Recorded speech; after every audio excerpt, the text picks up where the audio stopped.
देहु शीतल मैया सोने के खुरपिया हो सोहन में जईबाना। ए मैया रौरी कुल बगिया हो सोहन में जईबाना। ए मैया रौरी कुल बगिया हो सोहन में जईबाना। देहु देहु शीतल मैया सोने के हसुआ हो कटन में जईबना। मैया रौरी कुल बगिया हो कटन में जईबना। मैया रौरी कुल बगिया हो कटन में जईबन। देहु देहु शीतल मैया सोने के कुदरिया हो कोड़न में जईबना।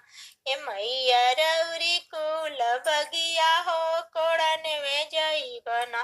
मैया रौरी कुल बगिया हो कोड़न में जईबना।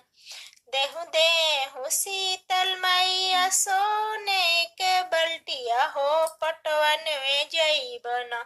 ए मैया रौरी कुल बगिया हो पटवन में जईबना।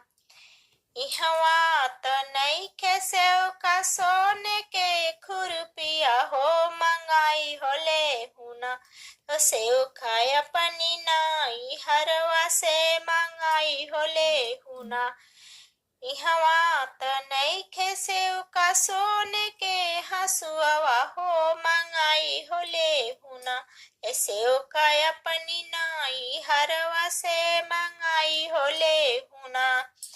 इहवा त नइखे सेव का सोने के कुदरिया हो मंगाई होले हुना। ए सेव खाया पनी नाई हरवा से मंगाई होले हुना। ए सेव खाया पनी नाई हरवा से मंगाई होले हुना। इहवा त नइखे सेव का सोने के बलटिया हो मंगाई होले हुना।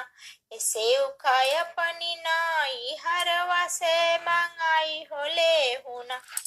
हमरो नैहरवा मैया गरबी गुमनिया हो कि नाही दी है।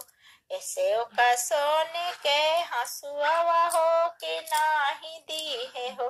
सेव मैया सोने के खुरपिया हो कि नाही दी है हो। ए मैया सोने के